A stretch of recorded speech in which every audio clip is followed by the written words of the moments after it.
Hello and welcome back to the Coaches Show on SportsNetUSA.net. My name is Ryan Osborne and I'm joined by the co-host of the Coaches Show here on SportsNetUSA.net, Avery Jordan, alongside Richie Melgoza.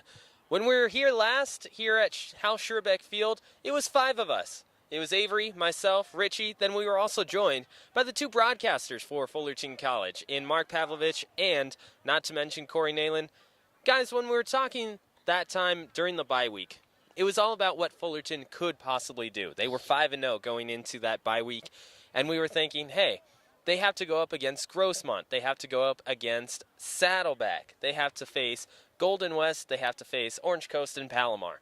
Well, they've done all of that, and they've won all 5 matches. But let's go specifically to that 53-35 win over Saddleback just a few weeks ago, just 3 weeks ago between these 2 squads. It was a great game. Probably the toughest game for Fullerton yet so far this season. First time they were going in the halftime without the lead. So that was a difficult task for them. I interviewed Burns at half. He wasn't too happy, obviously, his team making a couple turnovers, but they cleaned it up in the second half, came out, and pretty much destroyed them in the second half. So then you take a look at it, Avery. At that game, like Richie mentioned, down at the half, 21-14, 42-point second half. Yeah, it's got to be real tough you've only got 15 minutes during halftime pretty much to get your mind right and come back out there. That's unfamiliar territory for the Hornets all season. Look at any game. They've only been down one other time, and that was to Grossmont in the first quarter when they were down 3-0. And that was obviously a real easy lead to overcome. They ended up dropping like 78 points in that game, which is also legendary. We'll get to that later on. But in the Saddleback game, they were down 7 at half, came out, dropped 28 points in the third quarter, and then another 14 to finish the game off. I was real surprised. I was watching that game on SportsNetUSA.net, and I was nervous the whole time, especially in the third quarter until things started rolling. And you talk about that game. That was a match in which Fullerton ended up knocking out Cam Humphrey, the starting QB for Saddleback. And ever since then, Saddleback has discovered they have that second go-to guy in Max Gilliam. Mm-hmm. Gilliam with 921 yards on the season. He's second to Humphrey. But when you look at Max Gilliam, 921 yards. He's almost averaging 100 yards per game coming off the bench. Well, hey, that's not too shabby, but if you look over at the Fullerton side, they've got Ladarius, they've got Kane Wilson, and they've got Johnny Photo, just waiting to be unleashed. And we saw what he could do last week. He had about 138 yards, I believe, last week. In the air, it's pretty good. This guy can start pretty much anywhere else that he goes. If he wasn't here at Fullerton College, there's so much talent here, it's easy to get overshadowed. And Richie, you take a look at Fullerton's quarterbacking matchup, just like Avery was saying moments ago. Fullerton has Kane Wilson, Ladarius Skelton, Johnny Photo. Let's go to the second guy, Ladarius Skelton. Right now, 3rd in the entire state in QB rushing. Yeah, Ladarius Skelton, great rusher. I talked to him a couple weeks ago. He loves to pass. He'd like to pass more, but obviously a great team player. He'll do what the coaches tell him. He runs the ball all the time. Like you said, 3rd best rusher in Orange County. And so he's going to come out there looking to run again. Hopefully this time Saddleback can stop them for their sake. Yeah, Richie, you mentioned the rushing game.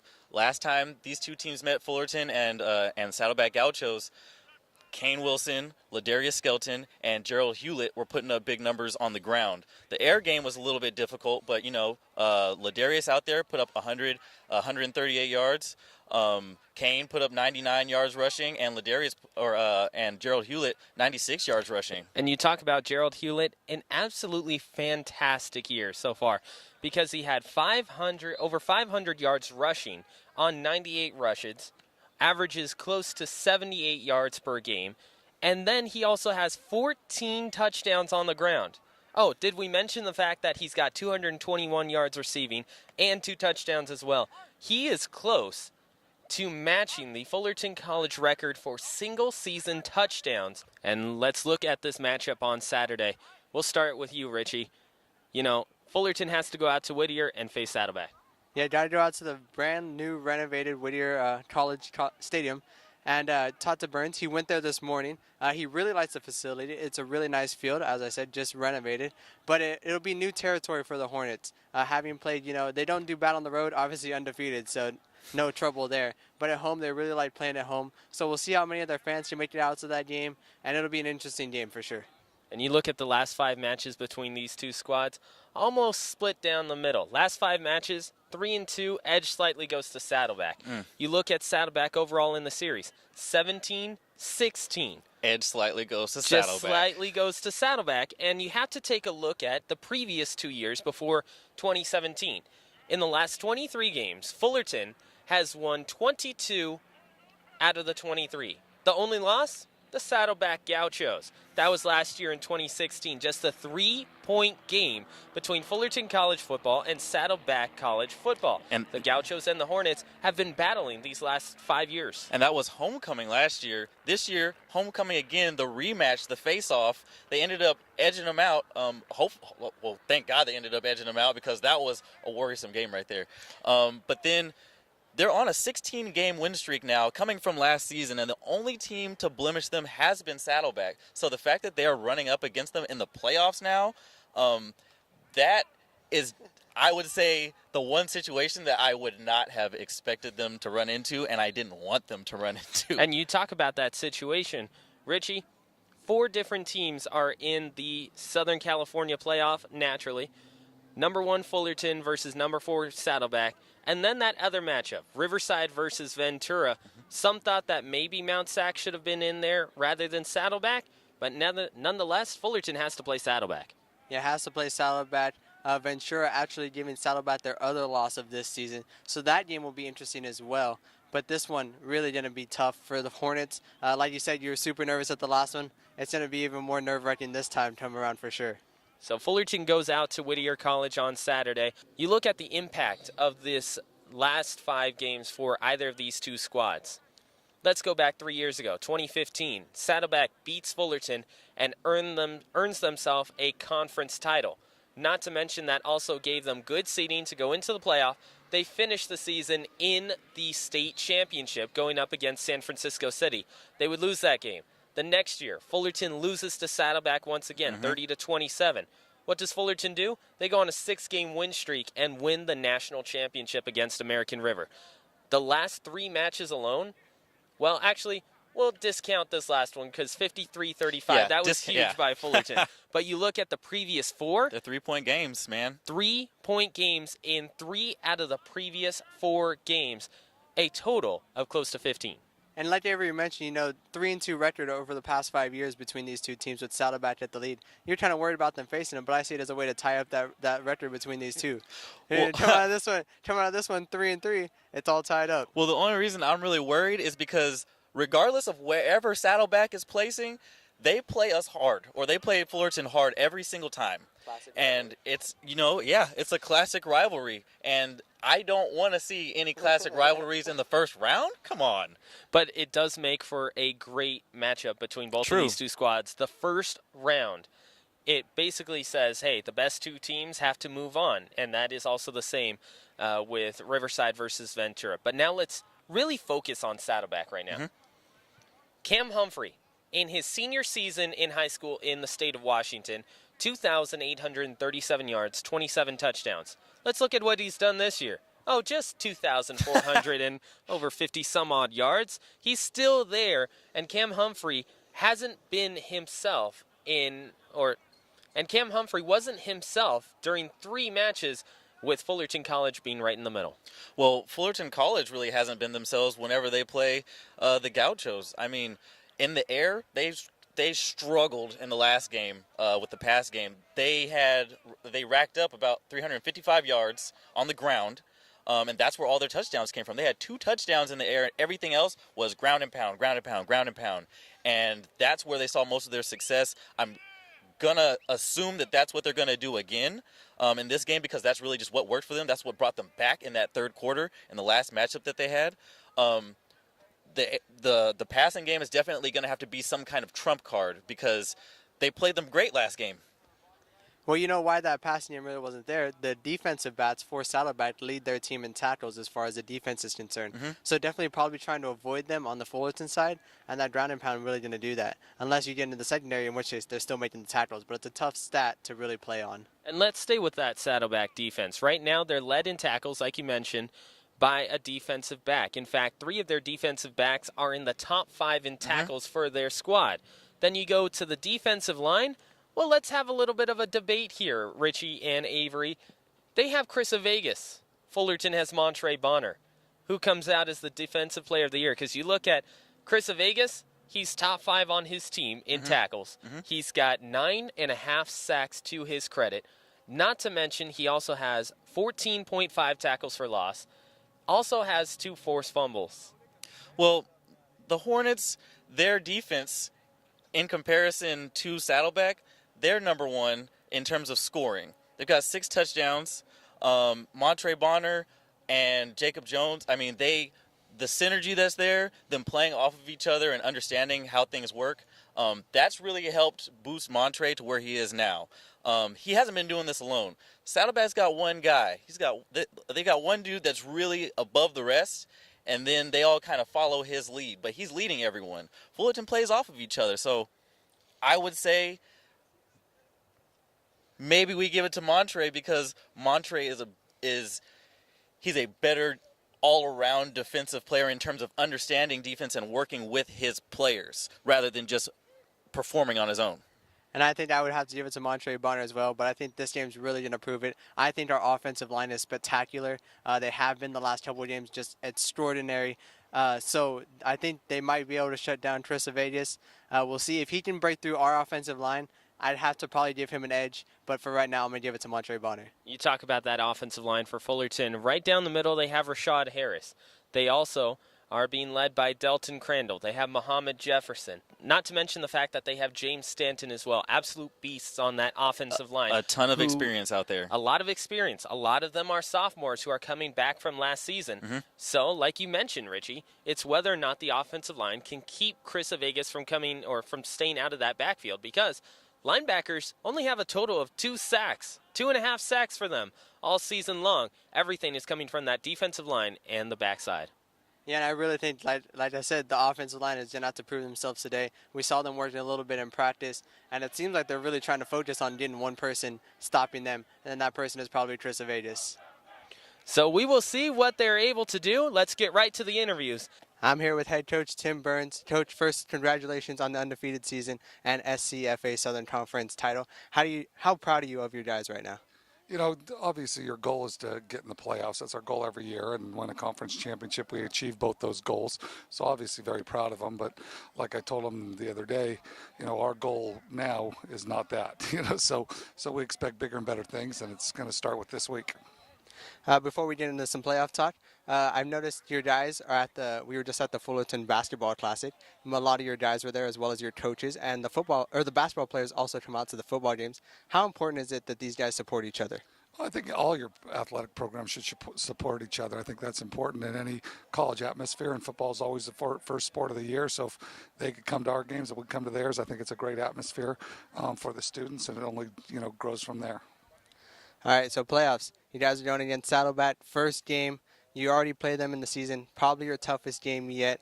How's it gonna be different this game? You know, they're always a good team, and they're always going to give us a battle. That our games with them have been nip and tuck for the last 10, 15 years. It's, one play here, one play there. So I expect a similar type of game. But, our kids, if they prepare properly this week, I expect to go out there and win that football game. So Justin Manyweather, not getting the ball lately, teams kicking away from him. How are you going to get him in the game so you can get him the ball and give him a chance to make some plays? Just him back there makes plays. If you look at the punts, I think people are averaging 25 yards a punt when they're trying to punt to him because they're scared to punt to him. I know kickoffs are pooching all over the place. So we just got to get better with some of our other guys that can make some plays. And, obviously on offense, we got to get him the football. And if we do those things, good things are going to happen. So how do you think that affects your team, them not kicking to Manyweather? I know 1 week it seemed like your guys were kind of frustrated a little bit. I know Justin obviously gets frustrated when they're not kicking it to him, but how do you think the whole team feels about that? I think it's a smart play by the other coach. I wouldn't want to get him the ball either. So, but like I said, he'll get his shots, he'll get his opportunities, and when he does, he's going to make it happen. Like last week, he got one punt return, he almost took it to the house, and, he got down to the 10-yard line, and that's what we expect of him when he gets those opportunities. So this first playoff game will be played at Whittier College, just a newly renovated stadium. How do you feel about playing in this stadium? I went over there this morning, and it's a great facility. I mean, beautiful field, brand new field, brand new turf. It's kind of an old nostalgic stadium, so it's a great place to play a football game, great place to watch a football game. So I'm excited. I'm excited for it. It's a college atmosphere, college venue for these kids. I think it's going to be very enjoyable for them. And will you be joining Johnny Photo and Ladarius Skelton Saturday again? We could be doing both of them. I don't know Kane's situation officially, so we'll figure it all out. But like I said, we have trust in all three of those quarterbacks. And like I said, we don't have any problem using any of them. We're here with the offensive line coach for Fullerton College, Coach Andrew Felton. Coach Felton, when we talked to you at the beginning of the season, you said not really sure what you had on the offensive line. Where do you stand now? Again, I think they've really come along. They've developed well. They've picked up what we've asked them to do, learning-wise and scheme-wise, and have come into their own. They're playing really well right now. Like I told you before, though, I don't want to pep them up too much. I want them to continue to work hard. We got 3 more of these things we got to get done, and they've got to lead us to it. But they're doing really well. How do you think the performance of Delton Crandall and James Stanton helps you guys? Well, James, 2 totally different players. Delton's a very smart player. Really hard to get Delton off the field. He understands what we're doing. He can play multiple position. James is more of a tough-nosed one-position guy. Both are very consistent, though, and do really well for us. And when you look at this matchup now against Saddleback, how do you plan against them? Well, we have to take we looked at what we did last time that was successful, and we're going to try to use some of what they do, their scheme, their techniques against them is kind of how we game plan. So we're going to use our 2 quarterbacks, and we're going to use what they do, and just try to go at the players we think or the techniques that we think are going to can hurt them. And when you talk about that last matchup against Saddleback, this was a game in which Fullerton College was able to run for a ton of yardage, due mostly to that offensive line. How do you think you can transfer that over to this one? Well, I'm hoping the same way. We the last half of this season, we've really come in our own, again, run blocking wise, and I think we went from a predominantly pass team to more of a running team and kind of caught up to that 50-50 level where we wanted to be. And that's a credit to our guys up front. They've really gotten after the defensive line, and I expect them to do it again this week. I mean, the Saddleback does some things defensively that makes it hard, but our guys are pretty smart, and they've seen kind of all of it, so they know what to expect, and we'll go out there and take care of them. And one thing that you guys have done all season is really get outside and be able to set blocks for you guys when they're escaping. How do you set that up? Well, it starts with all the way back in spring ball, just starting with the one step and working from there. It's just a gradual progression, and we put a lot of time into that play. We work it a lot in spring and summer, and even into fall. It's the very first play we put in, and it takes a long time. It really does. It's not an easy play to work, and we're not expecting a lot out of it sometimes. But it's a lot of work on their part. Rashad Harris, first-year center for you guys. You guys had an excellent game against Orange Coast. Rashad was one of those bigger guys for you. How do you think his success has started for him? So Rashad's done a great job this year. Again, coming in, wasn't sure what we were going to get out of him, being a little undersized, but he's really stepped up, become a leader on our O-line. He makes all my calls and all my checks for me, and puts us in the right position to be successful up there. And he's just done a tremendous job, and he'll have an opportunity to play at the 4-year level, which would be great for him. And when you talk about being a center for possibly the first time at the college level, you not only have to check things down, but you also have to deliver the ball correctly to the quarterback. How do you make sure that happens to a first-year center? It's a lot of repetition. He's snapping the ball all day long in every drill, every time we're in team or whatever we're doing, when the ball is needed, he's snapping it. And then as far as the checks and plays and techniques and stuff, we're over here working them out and going over them. We go over on the board, we show them on film, we're walking through, and then of course we're running against the defense. So he gets a lot of repetition, a lot of opportunity to see things. Thank you, Coach. Good luck against Saddleback. Appreciate it. Thank you very much. All right, I'm here with Coach Griffin. Coach, I talked to you earlier in the year, real early in the year. You guys only played about maybe one game. Now you guys are undefeated. Do you feel like this is redemption from last season with that one loss? No, I don't think it's redemption. I mean, our goal was to get here to where we at right now. So I don't look at it as a redemption day. I look at it as we just fought as a team all season long to get to where we at right now. So I don't really look at it as a redemption. I mean, we won a national championship, so what more? You know, one loss, national championship, I'll take that ring any day. Now you guys are going up against Saddleback. You faced them once already this year. Usually this team plays you guys pretty tough. They played the receiving core pretty tough the last game, and you guys did a lot of ground and pound. Do you see that being the same issue in this next game, or do you have a little some that you got planned to help get your or make your boys get off? We won. That's what it's about. I mean, if we run the ball for 400 yards, I'm happy. I mean, that's just who we are. I mean, the time that we stop and worried about if we catching balls or if we doing this or doing that, we block well. So that's what our game plan was, to block well. When our number called, we made the catches that would need to be made in that game. So to me, we've got a W, and that's all we wanted was a W. So that's basically how I looked at it overall. What we're going to do this week is play football, play Hornet football, whether that's running the ball, catching the ball. You know, Saddleback's a good school, but, you know, we national champs over here. So we coming in, you know, Whittier Stadium, and we coming to play football. So that's our goal, is come play football and leave there with a W, and that's all we can ask for on Saturday. Now, you've been here before as both a player and a coach in playoff time. What's that mentality like as a coach? I mean, you've been a player a while ago, but what's it like being a coach now? It's fun. You know, it's playoff football. I mean, I done been in BCS bowl games and ACC championships, and last year we won a national championship. I mean, it's what you live for. You know, starting today, we got it going today. I told them it's all or nothing with me. You know, that's why I got these guys these wristbands early in the season. Man, Coach Burns sit down and came up with some that we kind of did at Virginia Tech, and we won ACC championship off that. It was just being all in, you know, being blessed. You know, God gave us this game, you know, to come have fun. You know, on Saturday, it's going to show, man. We're an emotional team. You know, we have fun. You know, I don't think Whittier College is ready for us, though. Three things stand out to me. You guys have height, you guys have speed, and you guys have just straight up talent. Which one of those is the most deadly aspect of your receiving core's game?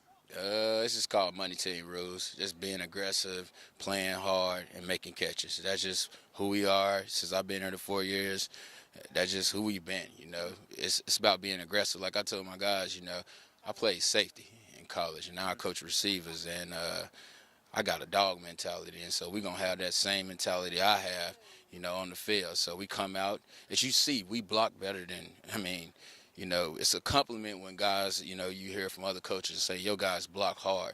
And so to me, that's a compliment to what I, you know, bring to the table. Our guys we start our today off on the sled machine. That's the offensive line type of drill, but I think if you practice it now in the game, it's easier for you. So we just stick to the money team rules, man, playing good Fulton Hornet football.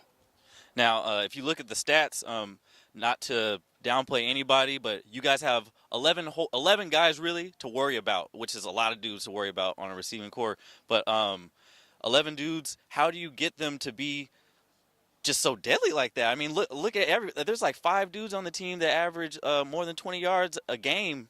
You know, how did you get that kind of consistency out of your receivers like that? It's called buying into the process. You know, Coach Campbell always, you know, tell the guys, if you buy in, you will get the film to leave here.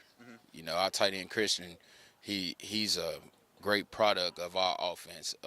He didn't have the outstanding numbers, but he had like 10 touchdowns almost, and he made every play that counts, you know. And so that's getting the guys to just buy into our process and buy into, you know, what GC want the guys to do. And so I just coach them. GC call the plays, and so we have a great communication with just working with the guys and just buy in, you know. We may run for 400 yards. We may catch only 10 balls. As long as those 10 balls got caught, we fine with that. So it's just buying into the process. Now, I know the season's not over yet because we got postseason, but let's talk regular season. What has been your favorite part of this regular season? Well, my favorite part is, you know, just coaching my guys. This group, Grossman. He's been here with me 3 years now. So he's been with me as a young coach to where I'm at now. He's gonna be leaving me next year. He's like us having a second child. He's been around me from when I used to scream a lot to now I'm just a lot calm, cool, collect with him now. And just coaching my guys, man. It's more so having a family aspect to it. So it's like anybody in your family leave the house, you get to see your babies grow out. And so I'm just, I'm blessed. I'm blessed to have coached my guys this year. We great group of guys, great young man. Like I tell them every day, I'm not done coaching. I got 4 weeks of this. So they understand what I'm talking about. All right, Coach, thanks for the time, and good luck on Saturday and in the future. All right, I'm being joined by Coach Campbell, offensive coordinator. Coach Gerald Hewlett, this past game, four rushes, 16 yards and a touchdown, but on the flip side, 4 receptions, 93 yards and a touchdown, definitely showing his versatility as a receiver. Is that something that you plan to mix in this weekend against Saddleback? Well, it's always something that we do. Our running backs have to be able to catch. If they can't catch, they become defensive backs or linebackers. We ship them to the other side of the ball with Coach Crooks. But our running backs have to be able to catch. They have to be able to pass pro, and they have to be able to catch. And it's just something that that's not unusual. I've had 100-yard receiving backs before. He just happened to have one catch that went for 65 yards or something. That was pretty nice, especially considering it was like the third play of the game. Yeah. But no, that's something we always do, whether it be screens, whether it be just swing passes, whatever it may be. Now, all season, you've been preaching you guys are all gas, no brakes.